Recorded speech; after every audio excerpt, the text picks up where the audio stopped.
Ladies and gentlemen, on Youth Works this week, we have George William Baka from Serere District, the proprietor of Angels Initiatives, who has decided to support fellow youths through skills empowerment. And in this program, you will get to learn that entrepreneurship is a journey, not a destination.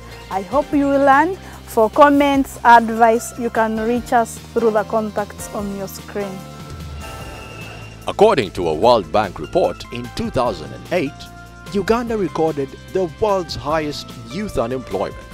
And with the youngest population in the world, unemployed young people among the ages of 15 to 24 was recorded at 83%. And it's against this backdrop that this 21-year-old has been brought up in an entrepreneurial family, decided to beat these statistics by creating avenues to curb the high rate of poverty amongst age mates.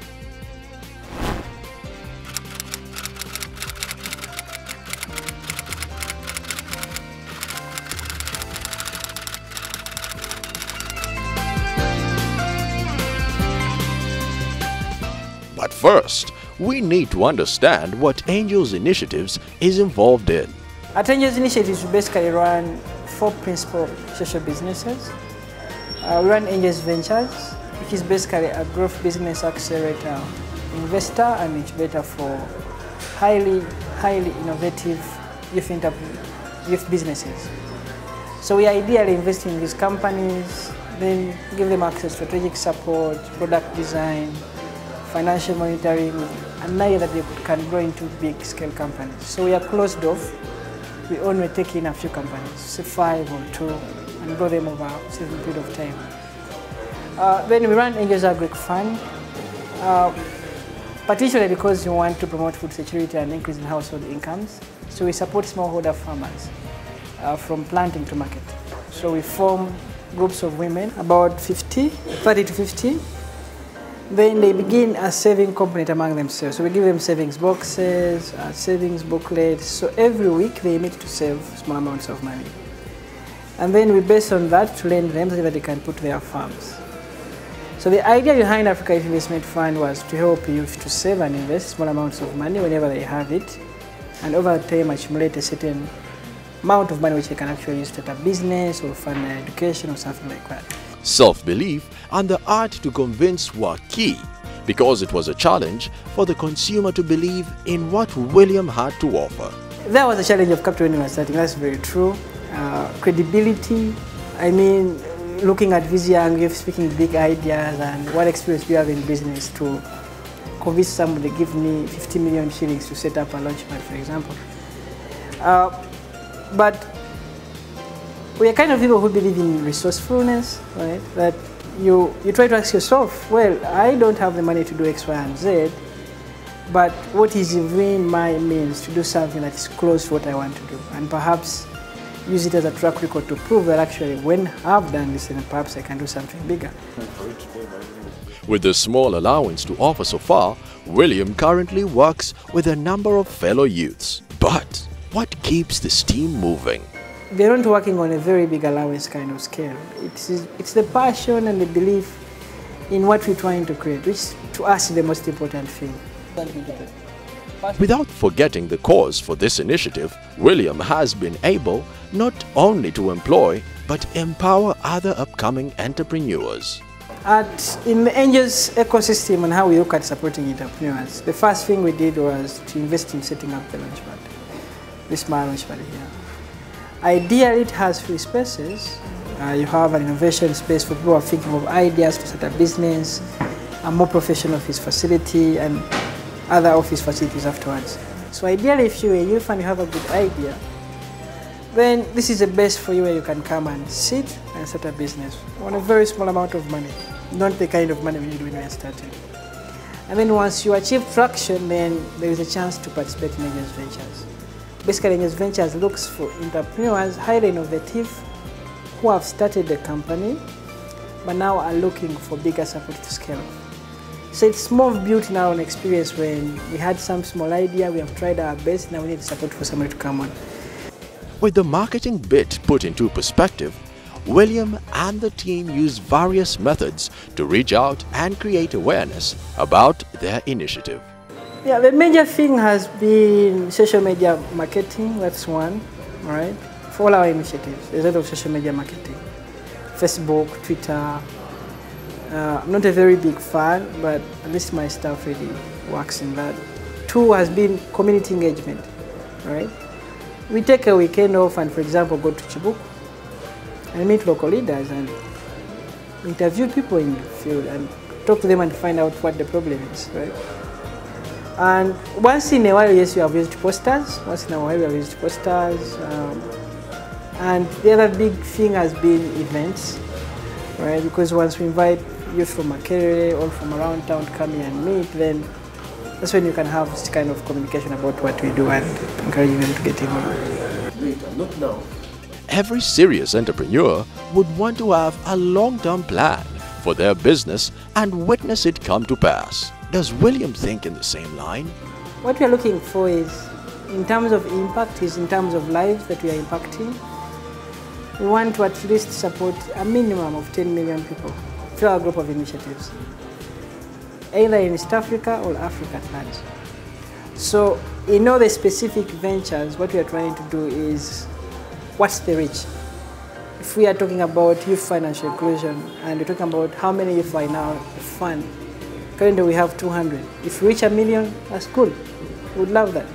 In consideration of the African Youth Investment Fund, which is part of the 4 ventures Angels Initiatives is involved in, we asked William whether the team convinces the consumers to come for the loans. We do not necessarily encourage people to take our loans, but what we do is to encourage them to grow their businesses, right? Because once they grow their businesses, then they're going to need capital. And once they need capital, of course, they'll come to us. So that's the kind of system that has kind of come up. But even before you looked at that, there are so many youth running businesses right now whose problem is capital, that they can actually afford to take a risk.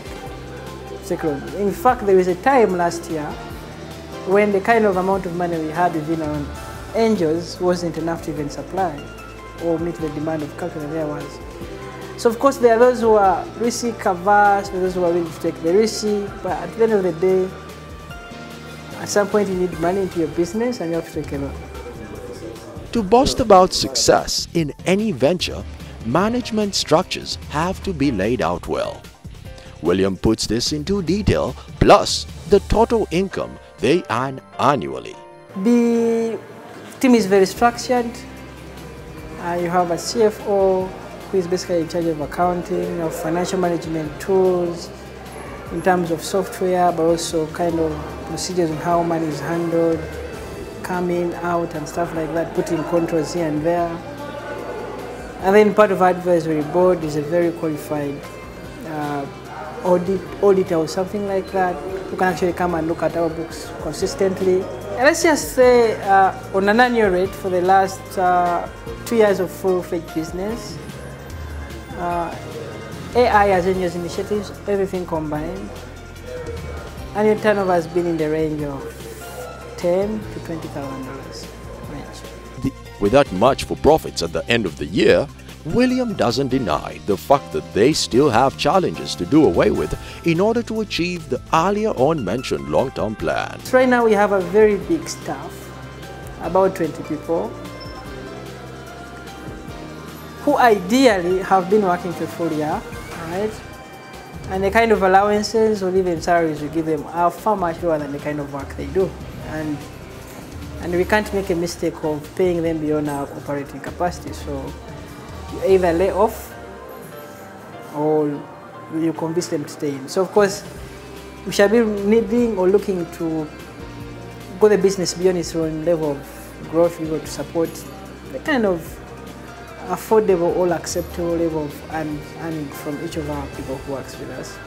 William believes that the success so far was achieved because of the inspirations drawn from a number of people.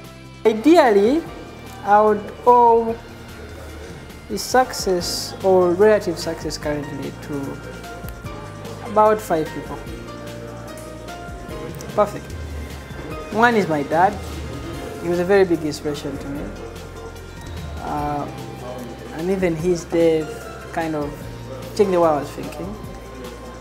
To my priest uncles, Father Peter, Baka and Father Sekavila, of course, who saw whether there's something in this young kid, but how do we nurture it together, help him focus and stuff like that. And then, of course, now other family members come in, because then it's raising up a child is a family responsibility. My grandmother and who. The other three people I've found in books. The first one, I read a book called Mustard Seed, the writer you know about. It inspired me a lot about how people go out of their own way to create change. So that was one inspiration. The second book I read was written by a man called Muhammad Yunus. And Muhammad Yunus was a book called Banker to the Poor. That book changed me. He built one of the biggest banks in Bangladesh, Grameen Bank, just from a concept of how that's called. The fifth is kind of like a mentor to me. It's called Eric Glastrom. He runs an organization called Educate. And I could say the impact of my family, the impact of the books I read, have kind of shaped my opinion about the world and how it can kind of change. This is the advice he has for aspiring young entrepreneurs. If you have a big dream or a big vision, there's nobody else there who can pursue it for you.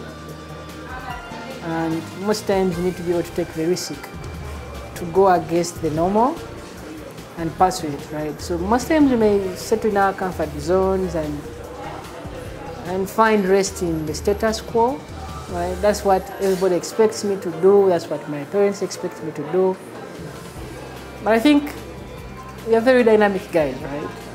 We love exciting things, we love trying new things, and we still have the time to do it. So if you're thinking about it, go for it. Start, do. Along the way, things will work out.